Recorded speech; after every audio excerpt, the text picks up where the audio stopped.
Nos premiers clients, on l'a fait par le bouche à oreille. Donc on a commercialisé nos bocaux auprès de nos copains, la famille, les amis. On a aussi la chance d'avoir pas mal de... On avait gardé un bon réseau dans notre précédent métier, donc les assureurs, que ce soit les compagnies ou les courtiers. Donc ils ont fait leur coffret cadeau de Noël avec nos produits.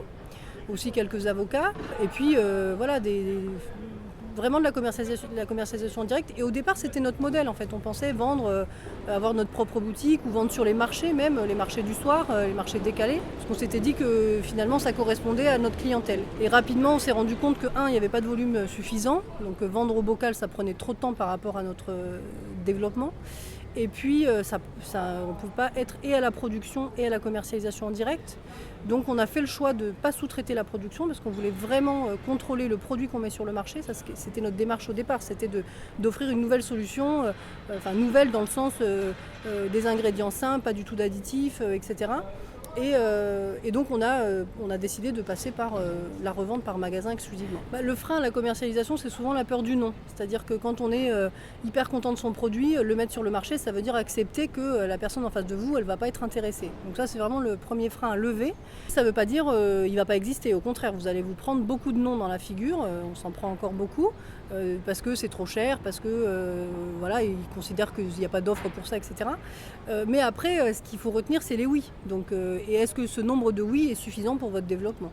Après, ce qui facilite, moi en ce qui me concerne, ce qui facilite mes démarches commerciales, c'est que je crois beaucoup en mon produit. Je considère que je mets sur le marché un produit qui a sa place.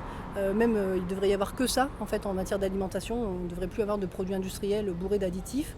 Ça réglerait un certain nombre de problèmes. Et puis je pense aussi qu'il faut revenir à l'alimentation locale, faire venir des aliments de l'autre bout du monde, alors que nous, en France, on produit suffisamment d'aliments pour nourrir les gens localement. C'est absurde en termes d'écologie. Donc voilà, il faut croire à son produit. Après, il faut aussi être rigoureux. Donc là, c'est plutôt sur la partie organisation. C'est important de bien structurer sa démarche. Donc nous, au départ, c'était un petit fichier Excel où on suivait la liste des clients, que ce soit des clients qui viennent vers nous ou des prospects, pour structurer. Parce qu'en fait, si vous relancez un client 3 mois après, il vous a oublié. Donc il faut être très rigoureux sur vos démarches commerciales.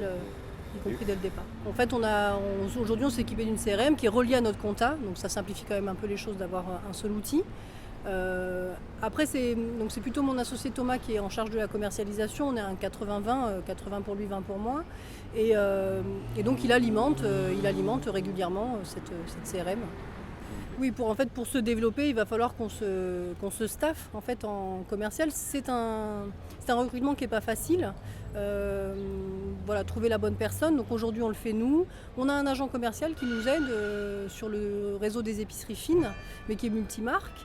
C'est une question qu'on se pose aujourd'hui.